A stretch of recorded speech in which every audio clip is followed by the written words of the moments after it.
देश के यशस्वी प्रधानमंत्री श्री नरेंद्र मोदी ने भारत को विकसित करने का जो लक्ष्य रखा है उसे पूर्ण करने के लिए उनका विजन वर्ष 2014 से ही स्पष्ट दिखने लगा था।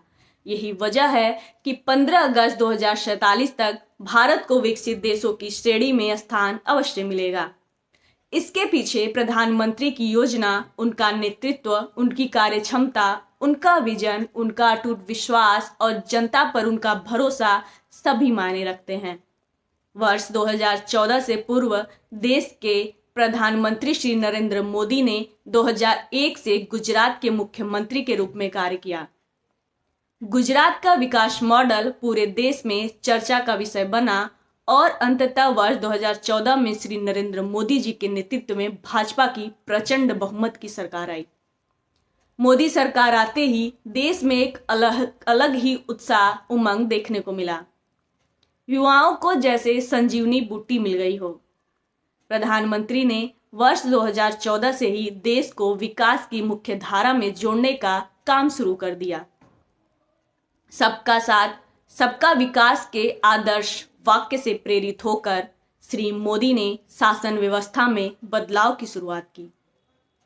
प्रधानमंत्री ने अंत्योदय के उद्देश्य को साकार करने और समाज के अंतिम छोर पर बैठे व्यक्ति को सरकार की योजनाओं और पहल का लाभ मिले, यह सुनिश्चित करने के लिए स्पीड और स्केल पर काम किया है। आज भारत दुनिया के सबसे बड़े स्वास्थ्य सेवा कार्यक्रम आयुष्मान भारत का नेतृत्व कर रहा है। 50 करोड़ से अधिक भारतीयों को कवर करते हुए आयुष्मान भारत गरीब और नव मध्यम वर्ग को उच्च गुणवत्ता और सस्ती स्वास्थ्य सेवा सुनिश्चित कर रहा है। पीएम मोदी ने प्रधानमंत्री जन धन योजना शुरू की, जिसका उद्देश्य प्रत्येक भारतीय का बैंक खाते खोलना था। अब तक 35 करोड़ से अधिक जन धन खाते खोले जा चुके हैं। इन खातों ने न केवल गरीबों को बैंक से जोड़ा, बल्कि सशक्तिकरण के अन्य रास्ते भी खोले हैं। जनधन से एक कदम आगे बढ़ते हुए श्री मोदी ने समाज के सबसे कमजोर वर्गों को बीमा और पेंशन कवर देकर जन सुरक्षा पर जोर दिया। जैम ट्रिनिटी यानी जनधन आधार मोबाइलिस्ट ने बिचौलियों को समाप्त कर दिया है और तकनीकी के माध्यम से पारदर्शिता और गति सुनिश्चित की है। 2016 में गरीबों को मुफ्त रसोई गैस कनेक्शन प्रदान करने के लिए प्रधानमंत्री उज्ज्वला योजना शुरू की गई थी। यह योजना 7 करोड़ से अधिक लाभार्थियों को धुआं मुक्त रसोई प्रदान करने में एक बड़ा कदम साबित हुई है। इसकी अधिकांश लाभार्थी महिलाएं हैं। एक सरकारी आंकड़े के अनुसार आजादी के बाद से 70 वर्षों के बाद भी 18,000 गांव में जहां बिजली नहीं थी, वहां बिजली पहुंचाई गई है। पीएम मोदी का मानना है कि कोई भी भारतीय बेघर नहीं होना चाहिए और इस विजन को साकार करने के लिए 2014 से 2019 के बीच 1.25 करोड़ से अधिक घर बनाए गए हैं। 2022 तक प्रधानमंत्री के हाउसिंग फॉर ऑल के सपने को पूरा करने के लिए घर के निर्माण की गति में तेजी आई है। 2019 के अंतरिम बजट के दौरान मोदी सरकार ने किसानों के लिए पीएम किसान सम्मान निधि के रूप में एक मौद्रिक प्रोत्साहन योजना की घोषणा की। 24 फरवरी 2019 को योजना के शुरू होने के बाद लगभग 3 सप्ताह में नियमित रूप से किस्तों का भुगतान किया गया है। पीएम मोदी के दूसरे कार्यकाल की पहली कैबिनेट बैठक के दौरान इस योजना में 5 एकड़ की सीमा को हटाते हुए सभी किसानों को पीएम किसान का लाभ देने का फैसला किया गया। इसके साथ ही भारत सरकार प्रतिवर्ष लगभग 87,000 करोड़ रुपए किसान कल्याण के लिए समर्पित करेगी। 30 मई 2019 को प्रधानमंत्री ने जल संसाधनों से संबंधित सभी पहलुओं की देखरेख करने के लिए एक नया जल शक्ति मंत्रालय बनाकर एक बड़ा वादा पूरा किया। 2 अक्टूबर 2014 को महात्मा गांधी की जयंती पर प्रधानमंत्री मोदी ने पूरे देश में स्वच्छता को बढ़ावा देने के लिए स्वच्छ भारत मिशन शुरू किया। इस जन आंदोलन का बड़े पैमाने पर ऐतिहासिक प्रभाव पड़ा है। 2014 में स्वच्छता कवरेज 38% थी, जो आज बढ़कर 99% हो गई है। कई राज्यों और केंद्र शासित प्रदेशों को खुले में शौच मुक्त ODM घोषित किया गया है। पीएम मोदी की सोच पर WHO भी तारीफों के पुल बांध रहा है। विश्व स्वास्थ्य संगठन ने स्वच्छ भारत मिशन की सराहना की और कहा कि इससे 3 लाख लोगों की जान बच सकती है। प्रधानमंत्री मोदी का मानना है कि परिवहन परिवर्तन की दिशा में एक महत्वपूर्ण साधन है।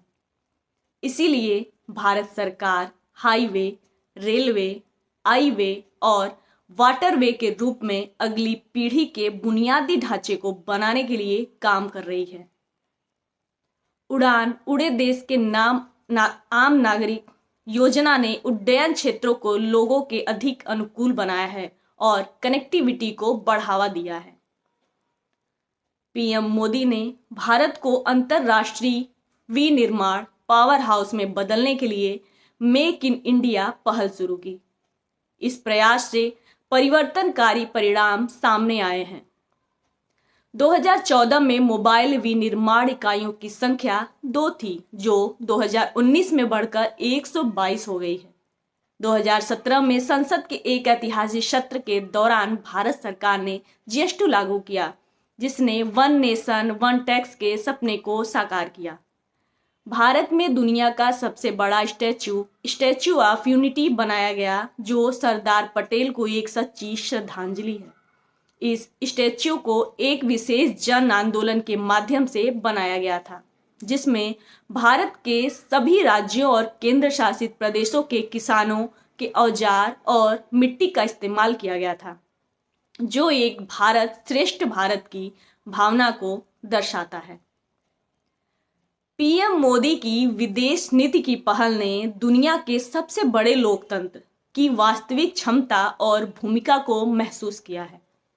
प्रधानमंत्री मोदी ने सार्क देशों के सभी प्रमुख की उपस्थिति में अपना पहला कार्यकाल शुरू किया और दूसरे की शुरुआत में बिम्स्टेक नेताओं को आमंत्रित किया।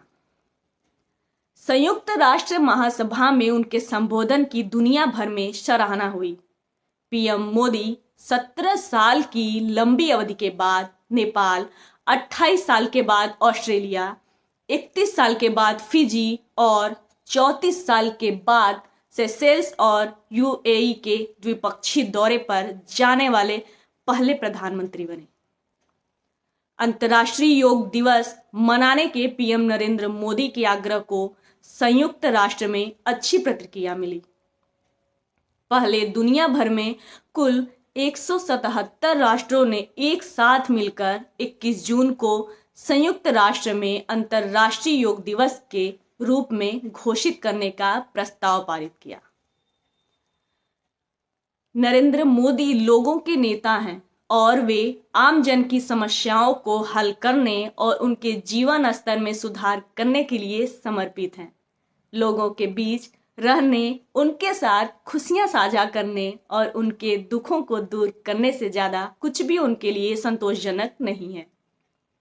जमीनी स्तर पर तो उनका लोगों के साथ एक मजबूत व्यक्तिगत जुड़ाव तो है ही, साथ ही साथ सोशल मीडिया पर भी उनकी मजबूत उपस्थिति है। 15 अगस्त 1947 तक भारत को विकसित बनाने का उनका सपना अवश्य पूरा होगा। धन्यवाद।